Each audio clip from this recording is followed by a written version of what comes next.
अभी जैसे मान लीजिए मेरे पास क्वेश्चन है, find two different solution for 2x plus 3y is equal to 6। तो सॉल्यूशन का मतलब क्या है? सॉल्यूशन का मतलब जब मुझे सॉल्यूशन निकालना है तो क्या करना है उसमें, आप पहले कोई भी x का वैल्यू अज्यूम कर लो। जैसे मैंने x को 0 अज्यूम किया तो क्या हो जाएगा, x की जगह 0 डालेंगे तो ये मेरे पास ऐसे बन गई, तो ये टर्म मेरी 0 हो जाएगी। तो क्या हो गया, 3y इज इक्वल टू 6। तो y मेरा कितना आ गया, 2 आ गया। तो अब जो आंसर लिखेंगे, पहले x कोऑर्डिनेट लिखेंगे फिर y कोऑर्डिनेट, तो ये मेरा सॉल्यूशन आ गया 1। ऐसे ही अब मैं क्या करूँ, मैं चाहूँ तो y को भी अज्यूम कर सकता हूँ। मैंने y को इस बार 0 अज्यूम कर लिया तो क्या बन गया, 2x प्लस 3y की जगह 0 हो गया इज इक्वल टू 6। तो क्या रह गया equation, 2x is equal to 6। तो x मेरा इस बार क्या आ गया, 3 आ गया। तो सॉल्यूशन लिखेंगे, पहले हमेशा इंश्योर करना कि x लिखना है फिर y का टर्म लिखना है।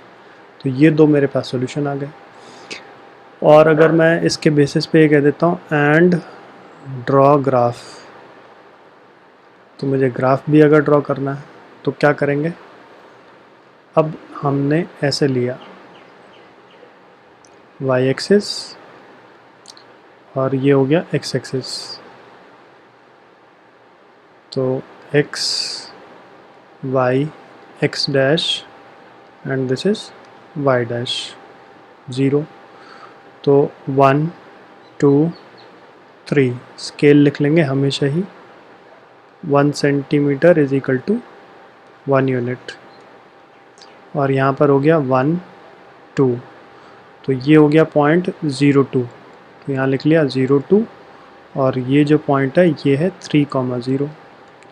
तो मुझे लाइन चाहिए, ऐसी लाइन जो इन दोनों पॉइंट से पास कर रही है। तो इन दोनों पॉइंट से पास करने के लिए करती हुई एक लाइन, मतलब इन दोनों पॉइंट्स को आप ज्वाइन कर लो ऐसे। तो ये मेरे पास ग्राफ बन गया, ठीक है। तो यहाँ पर इक्वेशन लिख लो, इक्वेशन क्या थी, 2x plus 3y is equal to 6। ये मेरी इक्वेशन थी। इसके बाद अगर इसी में मैं क्वेश्चन और ऐड कर देता हूँ, क्या, find area of triangle formed with coordinate axis.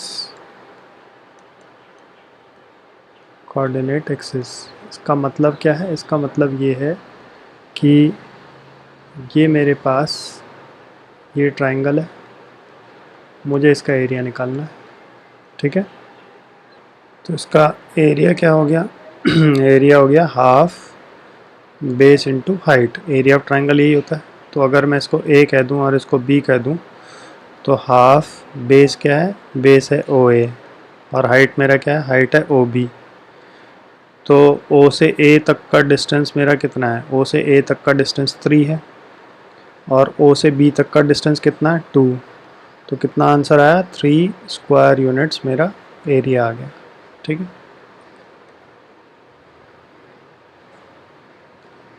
अब क्वेश्चन ये है, मान लीजिए फाइंड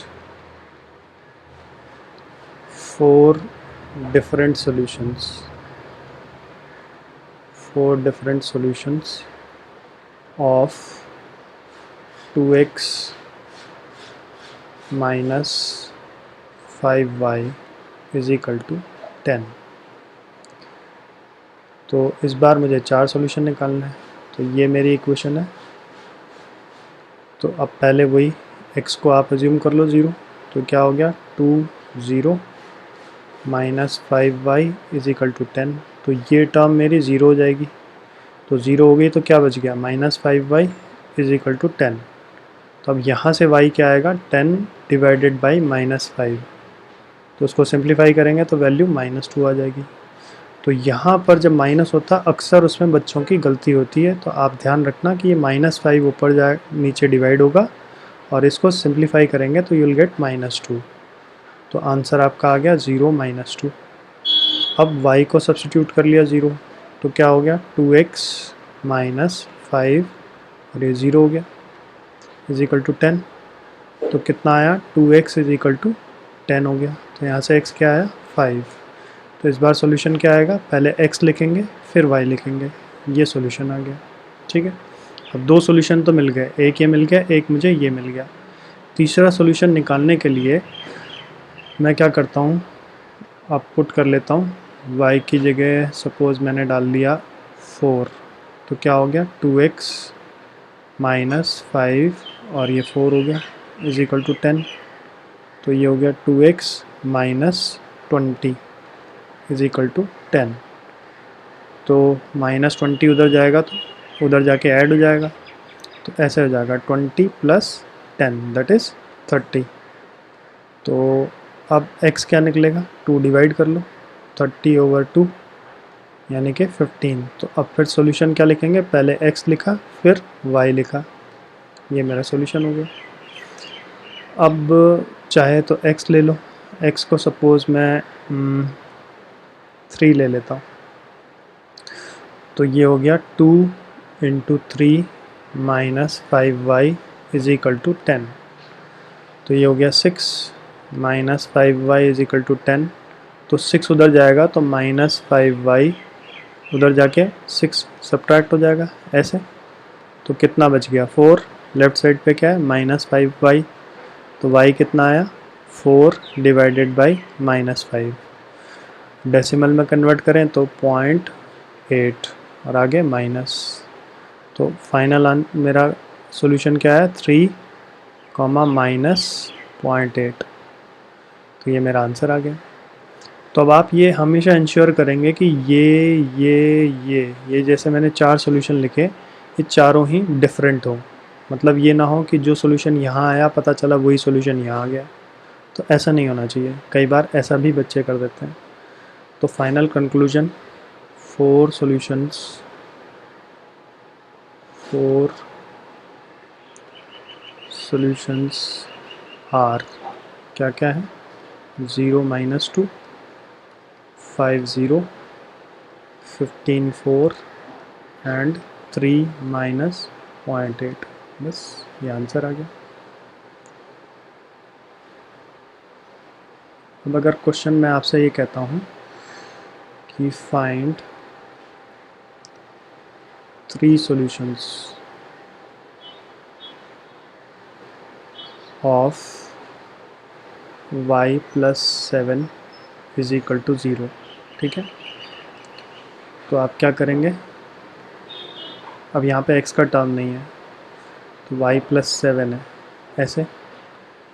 तो अब मैं, क्योंकि x का टर्म नहीं है, मान लीजिए मैंने x को 0 लिया तो भी y क्या आएगा, मतलब इस पर फ़र्क ही नहीं पड़ेगा, ये तो यही रहेगा। y कितना आएगा माइनस 7। तो एक सॉल्यूशन हो गया, x अगर 0 है तो y मेरा माइनस 7 है। तो इसका मतलब क्या है, इसका मतलब ये है कि x की मैं कुछ भी वैल्यू डालूँगा y मेरा फिक्स्ड है माइनस 7। जैसे मान लिया मैंने x को 1 लिया तो भी y क्या आएगा माइनस 7। तो एक सॉल्यूशन ये आ गया।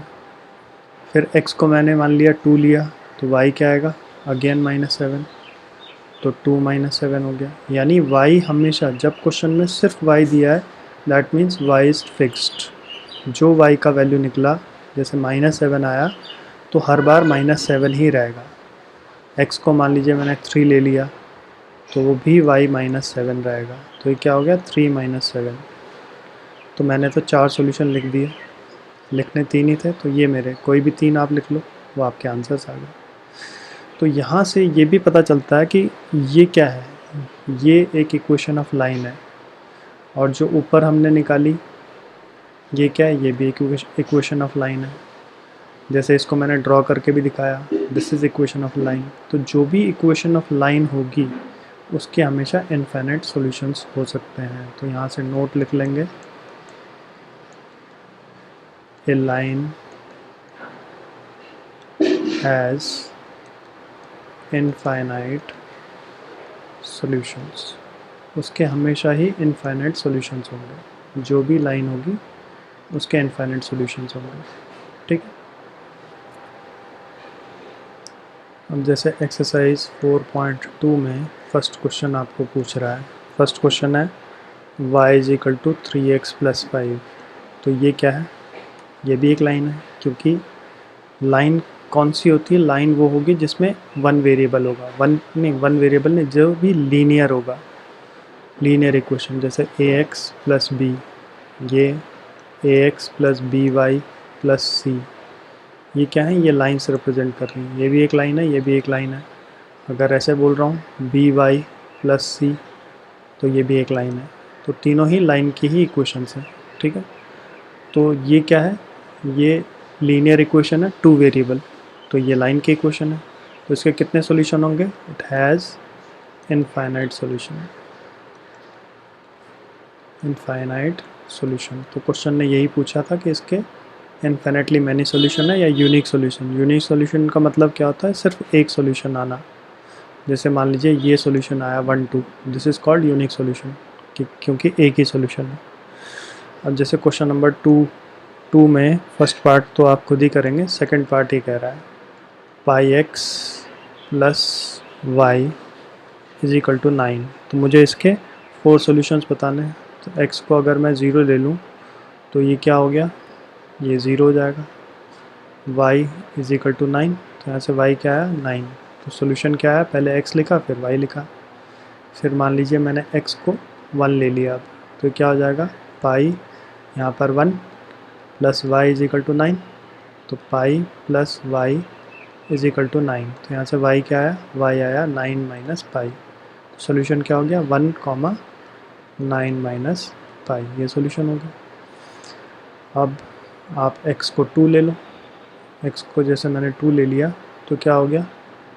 Pi into 2 plus y is equal to 9, तो 2 पाई हो गया plus y is equal to 9। तो y मेरा क्या है? 9 माइनस 2 पाई। मतलब पाई को पाई ही आप रहने देंगे। मैं इसीलिए इस क्वेश्चन को कर रहा हूँ, क्योंकि कई बार बच्चे कंफ्यूज हो जाते हैं। पाई की जगह खुद ही 22/7 ले लेंगे। जब तक क्वेश्चन ने नहीं बोला है आप नहीं लेंगे, ठीक है। अब चौथा सॉल्यूशन निकालते हैं। तो चौथे सॉल्यूशन के लिए मान लीजिए मैंने x को 3 ले लिया, तो x को मैं जो मर्जी ले सकता हूँ, उससे कोई फ़र्क नहीं पड़ेगा। आप चाहो तो माइनस में कोई टर्म ले लो, तो 9, तो यहाँ से y क्या निकला? y आया 9 माइनस 3 पाई। तो सोल्यूशन क्या हो गया? 3 कॉमा 9 माइनस 3 पाई, ये सोल्यूशन आ गया, बस ख़त्म। ये 4 सॉल्यूशन हैं। तो फर्स्ट क्वेश्चन नंबर 2 का फर्स्ट एंड थर्ड आप खुद ही ट्राई करो। फिर क्वेश्चन नंबर 3 देखो क्या कह रहा है। हमें ये इक्वेशन दे रखी है x minus 2y is equal to 4, और फर्स्ट पार्ट में है 0,2। तो मुझे ये बताना है ये इसका सोल्यूशन है कि नहीं है। तो x की जगह 0, y की जगह 2 डाल लो, तो क्या आ जाएगा? 0 माइनस 2 और यहाँ पर 2, तो इसको सॉल्व किया तो कितना आएगा? -4, जो कि RHS के इक्वल नहीं है। यहाँ पर क्या है? 4, तो ऐसे लिख लो, इज़ नॉट इक्वल टू 4, इसके इक्वल नहीं है। तो जब इक्वल नहीं है तो देयरफॉर 0,2 इज़ नॉट सॉल्यूशन। ऐसे सेकंड पार्ट में मतलब मुझे ये देखना है किसके लिए LHS और RHS इक्वल आ जाएगा। सेकंड पार्ट में बोला 2 0, तो इसका मतलब x मेरा 2 है, y मेरा 0 है। तो इसमें x की जगह LHS में डालूँगा तो 2 और ये हो गया 0, तो सॉल्व होके क्या आ गया? 2 माइनस 0 विच इज़ 2, यानी नॉट इक्वल टू 4। तो अगेन नॉट ए सोल्यूशन। तो हर एक पार्ट में मुझे ऐसे ही इवेलुएट करना है कि किसके लिए मेरा LHS और RHS इक्वल आ रहा है। ये 4 है, x की जगह 4, y की जगह 0, तो 4 माइनस 0, 4 आ गया विच इज़ इक्वल टू 4, यानी LHS इक्वल टू RHS आ रहा है। तो देयरफॉर 4 0 इज़ सोल्यूशन, ये सोल्यूशन आ गया, ठीक है। ऐसे ही फोर्थ पार्ट भी देखो, ये है √2 4 √2। तो रूट को देख के अक्सर बच्चों को डर लगने लग जाता है। तो अगर जब तक आप करोगे नहीं तो डर ही लगता रहेगा हमेशा, ठीक है। तो आप ट्राई करो, जब भी आएगा अपने आप ट्राई करो वीडियो को पॉज करके। ये मैंने वैल्यू डाल दी है एक्स और वाई की, तो कितना हो गया √2, 4 2 ज़ा 8 √2। तो गलती क्या हो जाती है, जैसे 8 मैंने लिखा तो कई बार फ्लो में 8 को 2 से √2 से भी मल्टीप्लाई कर देते हैं, तो उसका ध्यान रखना है। अभी दोनों लाइक टर्म्स हैं, ये हम लोग पहले भी डिस्कस कर चुके हैं कि लाइक टर्म्स हैं तो वो सब्ट्रैक्ट हो जाएंगी, तो -6 √2 हो जाएगा। क्या ये 4 के इक्वल है? नहीं, तो नॉट ए सोल्यूशन, सिंपल। फिर 5th पार्ट है, तो आप ही ट्राई कर लो, इजी सा है काफ़ी, 1 1 है। क्वेश्चन नंबर 4 देख लो, 4th भी बहुत सिंपल है। 4th में ये मेरे पास एक क्वेश्चन है, 2x + 3y = k। अब क्वेश्चन ये कह रहा है x मेरा क्या है 2, y मेरा क्या है 1। तो ये सॉल्यूशन है इसका, अगर सॉल्यूशन है तो नेचुरली सेटिस्फाई करेगा। तो क्या किया मैंने, x की जगह 2 डाल लिया और y की जगह मैंने 1 डाल दिया। तो ये सॉल्व हुआ तो 4 + 3 यानी कितना आया 7। तो k का वैल्यू 7 आ गया, बस मुझे k निकालना था। ठीक, इसके बेसिस पे जैसे एक और क्वेश्चन बना लेते हैं। ये है k - 1x + 3y = 9 if 1 - 1 is solution of above equation, find k। तो इसको आप ट्राई करो और मुझे बताओ क्या आंसर आएगा।